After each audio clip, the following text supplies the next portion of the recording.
I want to say right off the top that Jesus said, as Jonah was in the belly of the whale 3 days and 3 nights, so must the Son of Man be 3 days and 3 nights in the heart of the earth.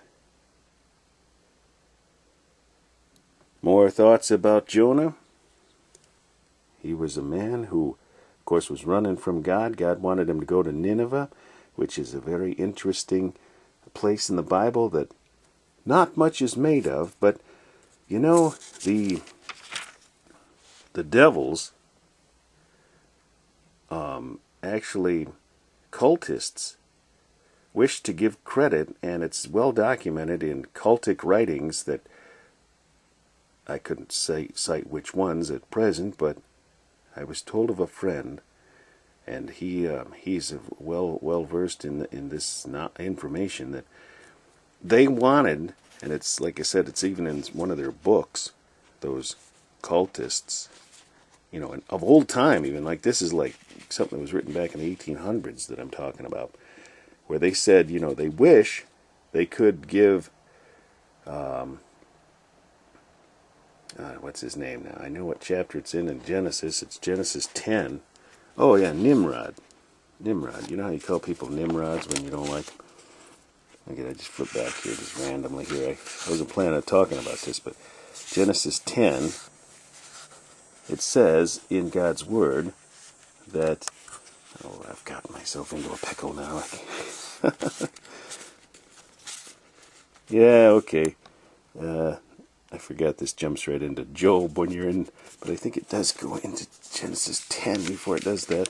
Okay, I'm sorry. Yeah, wouldn't you know? Okay, there we go. But that's not the part I need. There's Genesis 10. Oh my goodness. I'm trying to hold my spot back where I was and do this all with one hand. Oh man, and if I flip back and it's not even on the page before this, I'm going to be so bummed because I'm holding you folks up. Okay, here we go. Yeah, here we go. This is it now. And Cush begat Nimrod, who began to be a mighty one in the earth. He was a mighty hunter before the Lord. Wherefore it is said, even as Nimrod, the mighty hunter before the Lord. The beginning of his kingdom was Babel, and Erech, and Akkad, and Calneh, in the land of Shinar. Out of that land went forth Ashur, and builded Nineveh. But if you look in the false versions of God's Word, the NIV, the RSV, the ASV, the ESV, any other one, the NASB, any one of those, anything other than the King James Bible, you'll see where it gives credit to Nimrod for building Nineveh. And it ain't true. Ashur. Out of that land went forth Ashur and builded Nineveh. But check it out in those versions. That's and that, you know, 1880s is when the devils came along and changed God's Word here for this new age we're in. And you know, they got their wish. Like I said earlier on here, they wanted to give Nimrod credit for building Babylon, and later in the 1800s, they got their wish. The devils put that in there. And so those Bibles, other than the King James Bibles, are cultic Bibles.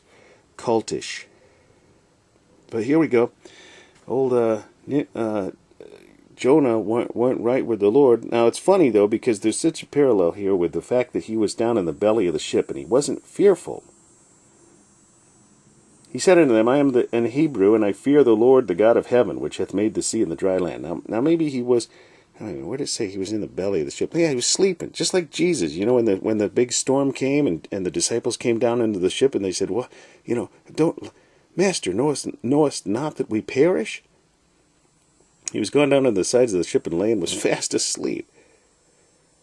It's amazing, because the peace of God was upon him, even though he's running from the Lord. But then these guys weren't believers. At least they weren't strong believers. They had their own gods, which we see throughout, as we've read at different times. There's different ones, like the father of Rachel, and you know, way back when, okay, I'm getting myself into a corner here. Jacob left Laban, and Rachel stole his little gods. We read back in Judges also of the man of God, they call him, the priest, I don't know if he was a Levite, but he was a priest, the guy, and he had little gods with him, or at least the keeper of his house did, and he didn't rebuke the guy. So, there's different ones throughout that, supposedly believe on the name of the Lord. I mean, for crying out loud, the 10 tribes of Israel, they supposedly had a form of godliness, but denying the power thereof, when they were worshiping golden calves in Dan and in Bethel. So, anyway, what I'm saying, these guys on the ship, they all cried to their gods. They went and called on their little gods, their small g gods, wherever it is here. I'm looking right over it here. I can't see it. But then it all turns out that they all called upon the one true God. And it's also interesting because, Jonah didn't offer himself up to be cast over. He was like, okay. Well, no, actually, I guess he did. He said, take me up and cast me forth into the sea.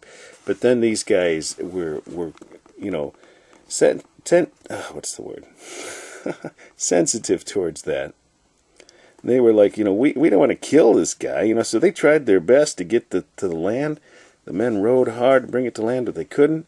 And then they said, but we don't want innocent blood upon our hand, for thou, O Lord, hast done as it pleased thee. But it's funny, there's like this revival going on the ship.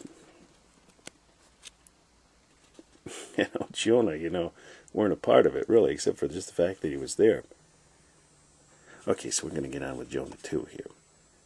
Crying out loud, my thoughts video is going to be longer than the whole book here with all the babbling I'm doing. Oh, yeah, Babel. The guy Nimrod, he built Babylon there. But he didn't build Nineveh. Okay, here we go. Coming up, Jonah 2.